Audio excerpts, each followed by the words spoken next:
الحمدللہ وکفا والصلاة والسلام علی اشرف الانبیاء محمد المصطفیٰ وعلی آلہ وصحبہ اجمعین اما بعد۔ ایک دو دفعہ پہلے بھی ایک ویڈیو خواتین کے گروپ میں بھی شیئر ہوئی تھی اور دیگر دوستوں نے بھی بھیجی تھی۔ آج پھر امجد اشرف قریشی صاحب نے وہ مجھے بھیجی ہے، تو میں نے کہا کہ اس پہ تبصرہ کر ہی دوں کہ میری رائے کیا ہے۔ اس قسم کی جو باتیں نماز کے بارے میں وہ یہ بیان کرتے ہیں کہ جی بے نمازی جو ہے وہ زانی، بدکار، سود خور، لعنتی، لچے لفنگے اور فلاں فلاں سے بھی بے نمازی بدتر ہے اور وہ اس سے اچھے ہیں۔ اور پھر انہوں نے ایک واقعہ سنایا کہ اسی دوران انہوں نے کہا کہ بے نمازی جو ہے وہ اس کا نکاح نہیں رہتا اور پھر وہ حرام کے بچے پیدا کرتے رہتے ہیں۔ پھر انہوں نے ایک واقعہ سنایا کہ ہمارے یہاں ایک بے نمازی لڑکا مر گیا تو جنازے کے ساتھ کتے جا رہے تھے اور پھر وہ کتے قبر کھود رہے تھے، اور پھر میں مفتی صاحب کے پاس وہ بندہ گیا اور میرے جاننے والا ہے، اور تو انہوں نے کہا کہ جی قبر کھود کے دیکھیں، اللہ پاک تمہیں کچھ دکھانا چاہتا ہے۔ تو قبر کھودی تو وہ اس کی شکل خنزیر کی بنی ہوئی تھی، وغیرہ وغیرہ۔ یہ ساری باتیں جھوٹ ہیں۔ نہ نکاح ٹوٹتا ہے، نہ بچے حرام کے پیدا ہوتے ہیں۔ بندے کا حساب ہوگا اور جواب دہی کرنی پڑے گی اسے۔ یہ گناہ ہے، اس طرح دیگر گناہ ہے، حرام خوری ہے، سود کھانا ہے، یہ سارے گناہ ہیں۔ اس کو کہتے ہیں ترغیب و ترہیب۔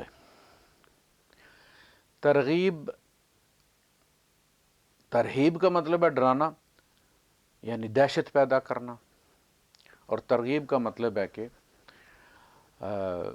کسی کو رغبت دلانا۔ تو یہ اس قسم کی خوفناک باتیں کر کے اصل میں لوگوں کو دہشت زدہ کرتے ہیں کہ لوگ نماز پڑھنا شروع کر دیں گے، اور ان کا خیال یہ ہوتا ہے کہ ان کی ان جھوٹ باتوں سے ڈر کر جو لوگ نماز پڑھنا شروع کر دیں گے تو پھر ان کا لاٹری نکل آئے گی اور ان کو صدقہ جاریہ کے طور پہ ان کا اجر ملتا رہے گا۔ اسی طرح یعنی چھوٹی سی غلطی پہ جہنم کی زیادہ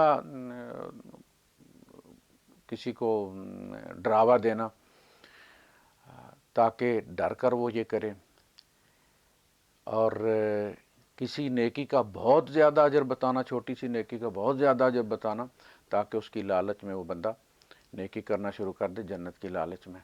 دونوں صورتوں میں ان کی لاٹری کھل جاتی ہے اور ان کو صدقہ جاریہ ملنا شروع ہو جاتا ہے۔ یہ جھوٹ ہے، اور سب سے زیادہ بے دریغ جھوٹ جو ہے یہ مذہبی طبقہ بولتا ہے، اور چونکہ ان کی نیت نیک ہوتی ہے لہٰذا انہیں توبہ بھی نصیب نہیں ہوتی، اور یہ اسی پہ خوش ہوتے ہیں کہ یہ اللہ کی خاطر جھوٹ بول رہے ہیں اور لوگوں کو اللہ کے قریب کر رہے ہیں اور عبادات پر مائل کر رہے ہیں۔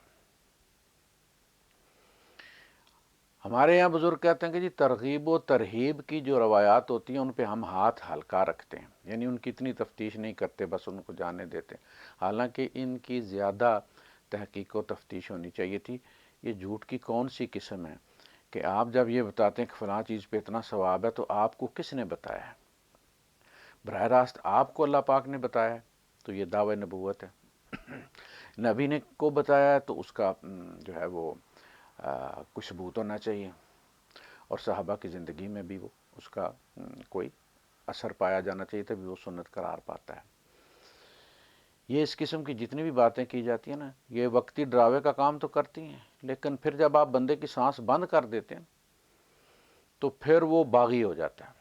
اور اللہ پاک نے اپنے نبی کے ذریعے بڑی حکمت کے ساتھ جو ہے وہ لوگوں کو دین کی رغبت دی ہے۔ اب نماز کے اپنے فضائل اس قدر قرآن حکیم کے اندر موجود ہیں کہ اس کے لیے یہ جھوٹی قسم کی باتیں جو ہے یہ بیان کرنا کوئی ضروری نہیں، بلکہ یہ الٹا جس سے کہتے ہیں کہ کاؤنٹر پروڈکٹیو ہے، اس کا نتیجہ الٹ نکلتا ہے۔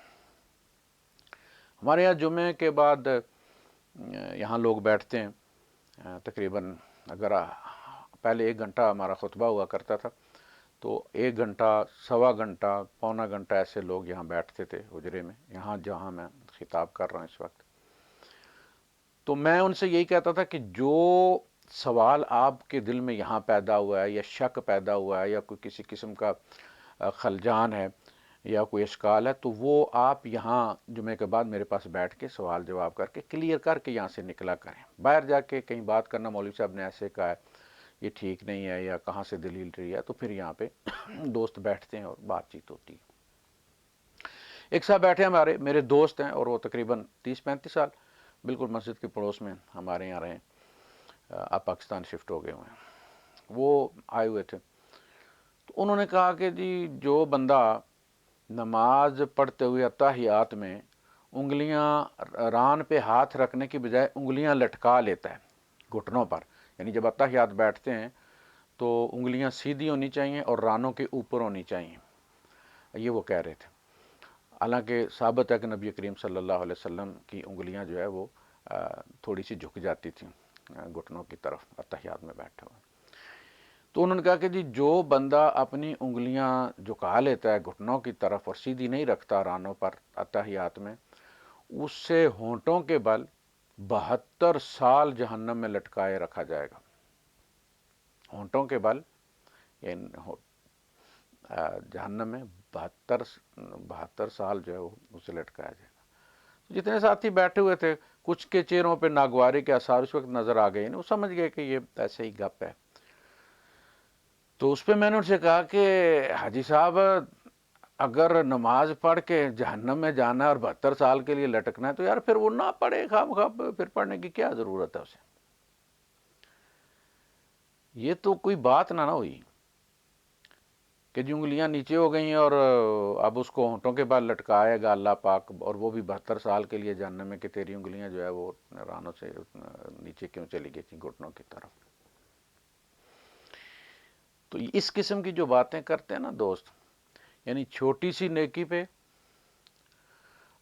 پہاڑوں جیسا اجر بیان کریں گے، اور چھوٹے سے گناہ پہ عذاب اور اذیت کی ایسی ایسی کہانیاں بیان کریں گے، جیسے ان صاحب نے کہا بچے آرام پیدا کریں۔ بچوں کا ان کے ساتھ کیا تعلق ہے بھائی؟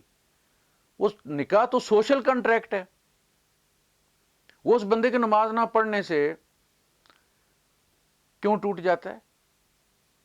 کہتے جی کافر ہو جاتا ہے۔ اور کافر آپ کو پتا، جس کو یہ کہتے ہیں کافر ہو گیا، تو سب سے پہلے کہتے ہیں بیوی اس سے جدا ہو گئی۔ تو بھائی من ترکہ فقد کفر، اس کا پس منظر اور ہے۔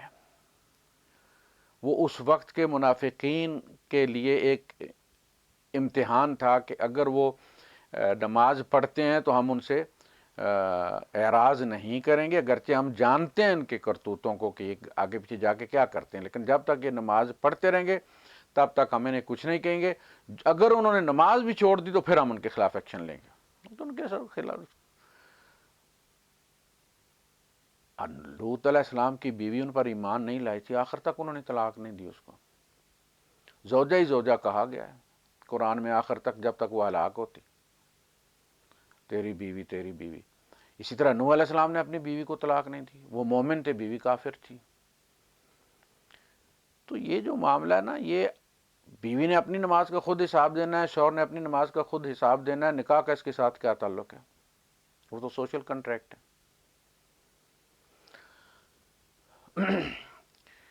تو ان چیزوں کو پھیلانا کوئی ثواب کا کام نہیں ہے۔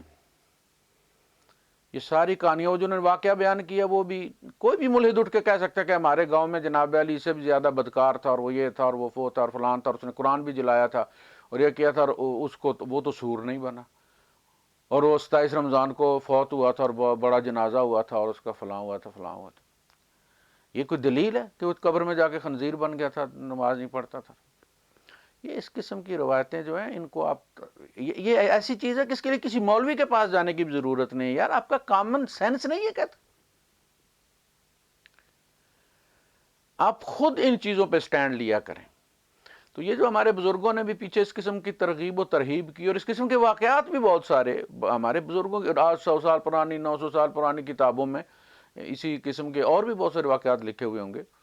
وہ خنزیر، کتا کہتا ہے شکر ہے تو نے مجھے کتا بنایا ہے، جو ہے خنزیر نہیں بنایا، اور خنزیر کہتا ہے کہ شکر ہے تو نے مجھے خنزیر بنایا، بے نمازی نہیں بنایا۔